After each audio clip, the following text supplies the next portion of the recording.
So I've been spending a lot of time in Mexico City recently, and one thing that really stands out to me is that whether I go to a shop, a restaurant, even a street taco stand, I get great service. People are just genuinely nice here. They're genuinely helpful. And it's made me think once again about the importance that if you have a business, you want to hire the best people. Here at Nomad Capitalist, we talk about hiring overseas as a way to find the best people and save money in the process. So in this video, I'm going to share with you 7 key advantages of hiring offshore that go beyond cost savings.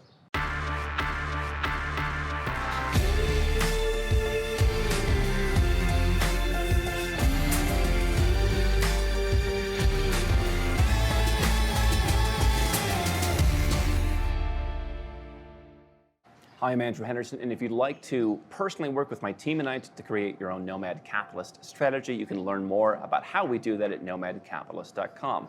Now let's talk about hiring overseas.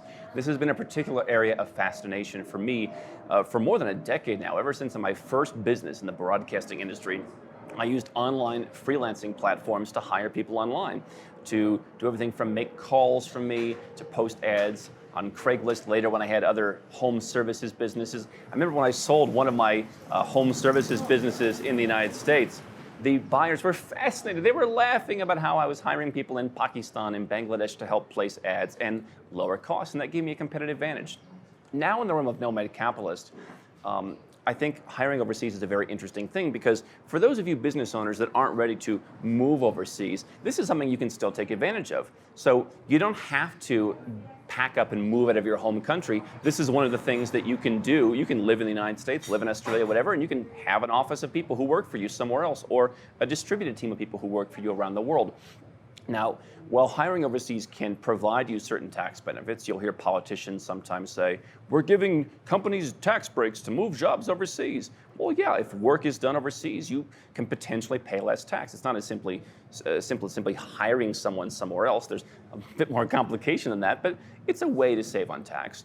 That said, you don't have to use it as a tax savings measure. You can just use it for one of these key benefits. So let's talk about benefit number 1, the most obvious one, which is cost savings. You know, you look at a country like the United States, which as I sit here right now, has relatively low unemployment. You know, as my father once said 20 years ago during the Clinton administration hiring boom, even a convicted felon can get a job in this environment. Unemployment rates are so low, and so what does that mean? It means wages are going up. We recently considered bringing in someone from our email list to come and work for us. And we got a lot of people who wanted to work for us. But a lot of folks from the United States, for example, were saying, I have to make $100,000 a year, even though I'm going to be working in a developing country that costs next to nothing to live in. Why? Because that's what they're earning right now in the United States, and God bless them. But if you want to find talented people who have great educations, you can go to countries. I mean, the Philippines is a very common example. I have lots of people that we've helped. They have people in the Philippines doing everything from virtual assistant work for $800 a month up to some pretty serious stuff for $2,000 a month. I've talked about Eastern Europe. Romania has relatively low unemployment. Moldova does right now, so those wages seem to have gone up. But even in Romania, $1,000 a month net in someone's pocket, pretty good salary. In the Western Balkans, countries like Serbia, you could pay less. And so it's a great way, from my perspective, to get good talent, bring them in at a higher than average wage, develop loyalty, and you know what? If someone can do a great job that might be worth $50,000 in the West, pay them $20,000, $25,000, or whatever it's worth to you. That could be a great salary for them, and yet you're still saving money.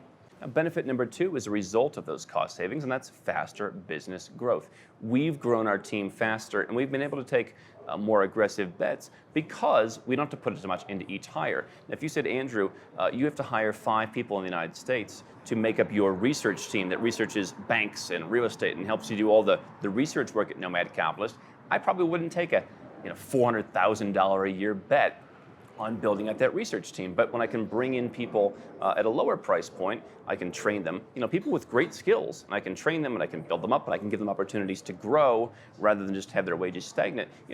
they can win, and I'm also winning because I can build a team faster. I'm much more scalable. And so again, that means that I can do things that other companies may not be able to do, and I can fill more positions. I can provide better customer service. At Nomad Capitalist, we answer every email. That's our goal, is every single email that comes in gets answered very promptly.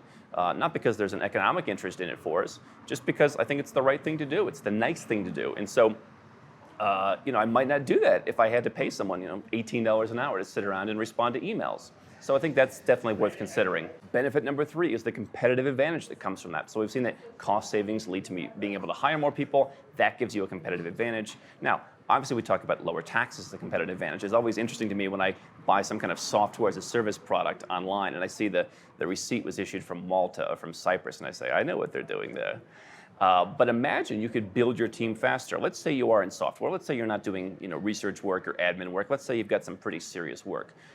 We had one gentleman who we helped who hired 5 really high-end developers in Georgia for about $2,250 a month. And he said, where I'm from, I would easily be paying these guys $6,000 or $7,000.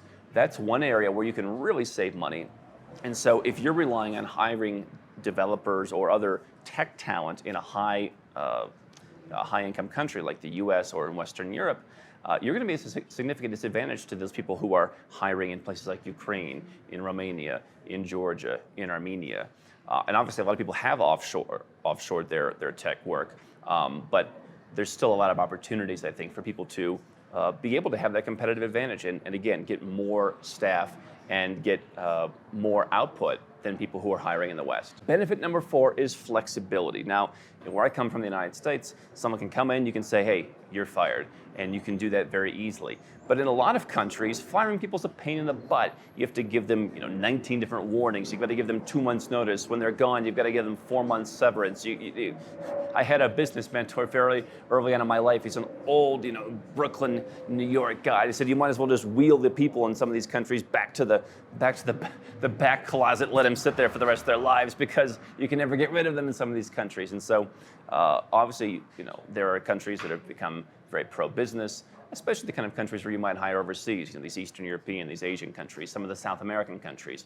Not all of them are perfect. I mean, there are plenty of countries where there's lower wages, but you still need to document if you want to remove someone. Now, obviously, some people hire people as freelancers, depending on how you do it. You could have a contractor. I mean, there's all different kinds of interpretations of this. But let's just say, apples to apples. It's going to be a lot easier and a lot more flexibility on your side as the business that if someone's not performing, you don't have to go through a lot of rigmarole.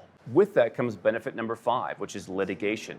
Again, where I come from, the United States, very litigious culture, particularly in the employment realm. I'm fortunate I never had that many people working for me in the United States. I never had a huge team in any of my businesses. But I do know people who run businesses, and they're constantly, they got HR, they've got legal involved, people are threatening, so-and-so, touched my arm in the wrong way. I'm not saying that all these things are frivolous. I'm not saying that people, should just be able to run wild. But, there is a lot of frivolous litigation in countries like the United States. And so obviously if you're hiring other places, there should, of course, be a code of decency that we as the people hiring should uphold. But you're going to have a lot less frivolous litigation to deal with. And if you have any litigation, it'll be much more cost-effective to respond to because legal services are cheaper. Benefit number 6 is entering new markets. One of the things that we're doing here at Nomad Capitalist is we've got our main team. We're also starting to expand by hiring 1 or 2 people in different countries where we want to kind of understand the culture. We want to learn more about how the government's working. We want to have someone doing some full-time research on the ground, helping some of the people that are our clients on the ground. We're becoming more integrated. And so, we get to enter more markets. We get to have people who speak more languages. We get to learn what's going on in different places. And so let's say that you have a product that you're selling. Obviously, if you want to sell it in a different country, you need to hire people in a different country. And so I think, the very idea of hiring overseas means that you're going to start to think about expanding your business overseas. You're going to think, what are the opportunities? We focus on, again, Western nationalities. I'm also looking at, hey, how can we get insights into other countries where we might want to do business in the future by hiring someone there and having them report back to us. And benefit number 7 is the ability to reach new people. Let's say you've got a product and you want to translate your website into Spanish and then provide Spanish customer service so that people who speak Spanish can buy it. You want to reach the Latin American market. And so why not go and hire someone, for example, in Colombia and have them do that for you. Put them on staff, pay them a reasonable wage. It won't cost you that much. And now you can open up yourself to all of the Spanish-speaking countries in the world, or Russian, or whatever the case may be. Obviously, some languages are going to be more cost-effective than others. Probably not a lot of super cheap German speakers around the world. But what's interesting is my friends over at Baseline, they run an online language learning service. They've outsourced a lot of their classes to people in countries like Venezuela, where people want money, and they can provide a great business model where, again, they're competitive. They provide all-you-can-eat language learning. You can take classes, you can go online and learn, and they can do that not because they're hiring people in Spain or because they're hiring Spanish speakers in the United States, but because they're hiring people in countries that would like to make money, and especially would like to make money in foreign currency. So if you want to expand into new markets, if you want to serve new customers, or if you just want to take advantage of that arbitrage, lots of opportunities in hiring overseas. Now, if you had an experience hiring overseas, I'd like to hear your comments. Leave a comment below. What do you think I've missed? What do you think should be expanded on? What do you want to hear more about? I want to hear from you. Hi, I'm Andrew Henderson from Nomad Capitalist. I wrote this book, which you can find on Amazon, to distill a lot of the stuff we talk about in these videos and a lot of the stuff I've learned over the last decade plus traveling all around the world, teaching you about how to legally reduce your taxes, build your personal freedom, and create wealth faster. Definitely get a copy of this book if you want to learn more. Now, if you want to watch more videos, make sure you subscribe to our channel and make sure you click the notifications bell so you never miss one of our new videos with more tips on how to go where you're treated best. And if you're already a 6 or 7-figure entrepreneur and you'd like to put these strategies in place for yourself, go to nomadcapitalist.com and learn about how I can help you.